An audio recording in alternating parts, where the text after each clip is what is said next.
नमस्कार, मैं हूं कमलेश यादव। आप देख रहे हैं नेशनल न्यूज 9 गाजीपुर।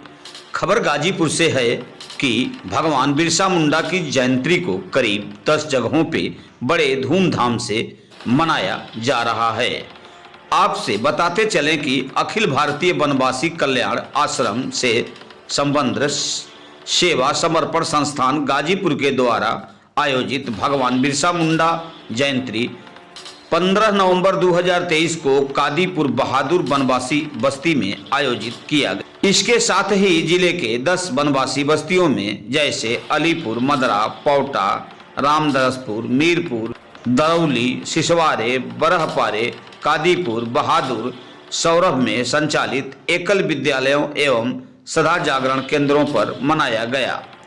उक्त कार्यक्रम में सेवा समर्पण संस्थान के प्रांतीय सह मंत्री संजीव गुप्ता, गाजीपुर जिला संरक्षक रामराज वनवासी, जिला मंत्री जितेंद्र सिंह, संपर्क प्रमुख संतोष जायसवाल, सह मंत्री वीरेंद्र चौहान, संगठन मंत्री हरिहर वनवासी, उपाध्यक्ष नगीना वनवासी, ग्राम प्रधान खेताबपुर डॉक्टर ओम प्रकाश यादव, लक्षण राणा वनवासी, ओम प्रकाश मौर्य, कमलेश आदि लोग इस कार्यक्रम में उपस्थित रहे।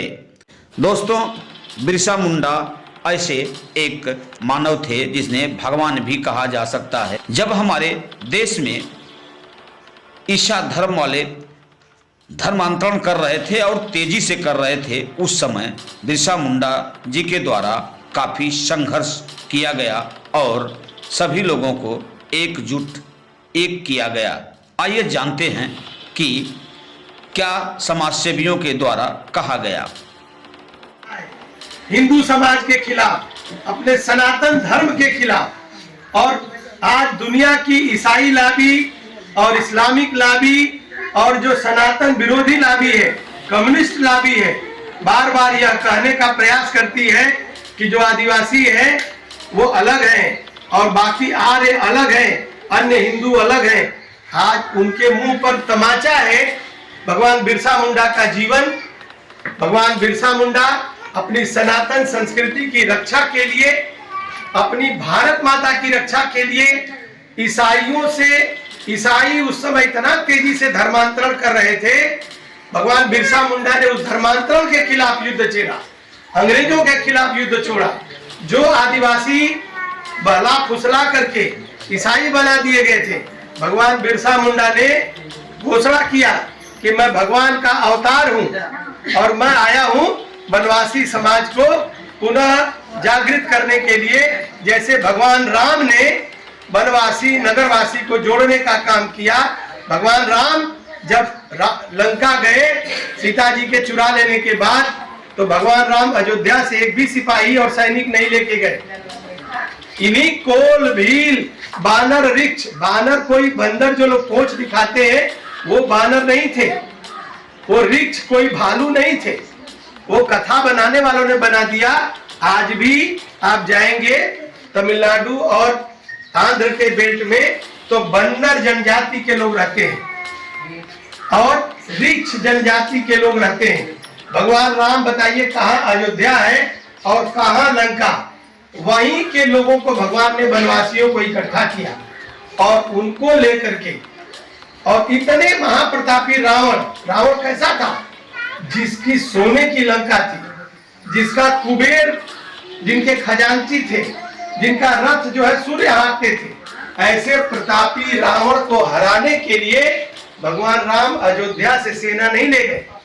आप ही जो वनवासी समाज के लोग हैं, आप ही के बेटा, आप ही के पति उस समय गए भगवान के राम के साथ। उनके पास साधन नहीं था, लेकिन शक्ति का बल था, अपनी सनातन संस्कृति का बल था, जिसके आधार पर श्रीलंका में जाकर के उन्होंने न सिर्फ रावण का नाश किया, बल्कि उस समय जितने भी राक्षस थे जो अच्छे लोगों को सताते थे, उन सबका नाश किया और अपने इस सनातन धर्म का स्थापना किया। और उसी सनातन धर्म की रक्षा करने के लिए एक बार पुनः भगवान बिरसा मुंडा ने भी अवतार लिया। वो आपके समाज से अवतार लिए और पूरे एक जनजाति को जोड़ा मुख्य समाज के साथ। तो ऐसे भगवान बिरसा मुंडा की जयंती मनाने के लिए हम सब इकट्ठा हुए हैं। और मैं चाहता हूं कि आप सब भी अपने बच्चों को बताइए कि जिस तरीके से भगवान बिरसा मुंडा ने इस देश की रक्षा की, भारत माता के लिए अपने आप को समर्पित कर दिया, अपना बलिदान दे दिया, वैसे ही हमारे बच्चों को भी आगे आकर के भारत माता की रक्षा के लिए, अपने देश को ताकतवर बनाने के लिए, विकसित बनाने के लिए, समृद्ध बनाने के लिए, सनातन संस्कृति को पुनः विश्व गुरु और सोने की चिड़िया बनाने के लिए आप सबका आह्वान करते हैं। हम वनवासी कल्याण आश्रम की ओर से और सेवा समर्पण संस्थान की ओर से कि जब तक वनवासी समाज आगे नहीं आएगा, जब तक वनवासी समाज नगरवासी समाज के साथ कदम से कदम मिला करके इस अभियान में नहीं लगेगा, तब तक न यह देश विकसित हो पाएगा, न यह देश आगे बढ़ पाएगा, न अपनी संस्कृति की रक्षा हो पाएगी। एक बार पुनः हम सब जयकारा लगाएंगे, भगवान बिरसा मुंडा अमर रहे, भगवान बिरसा मुंडा अमर रहे, सबरी माता अमर रहे, भगवान रामचंद्र की, अपने सनातन धर्म की, हिंदू धर्म की, भारत माता की, वंदे वंदे। इसी तरह जमीन पर बसने से रोका जा रहा था, उनके जंगल को काटा जा रहा था। उस समय अंग्रेज का शासन था, इन्हें निर्दयी ढंग से पीटता था और कहीं भी चोरी होती थी, कहीं भी कोई अपराध घटता था तो इन वनवासियों को जेल में ठूस देते थे। इनके माता का नाम कर्मा देवी था।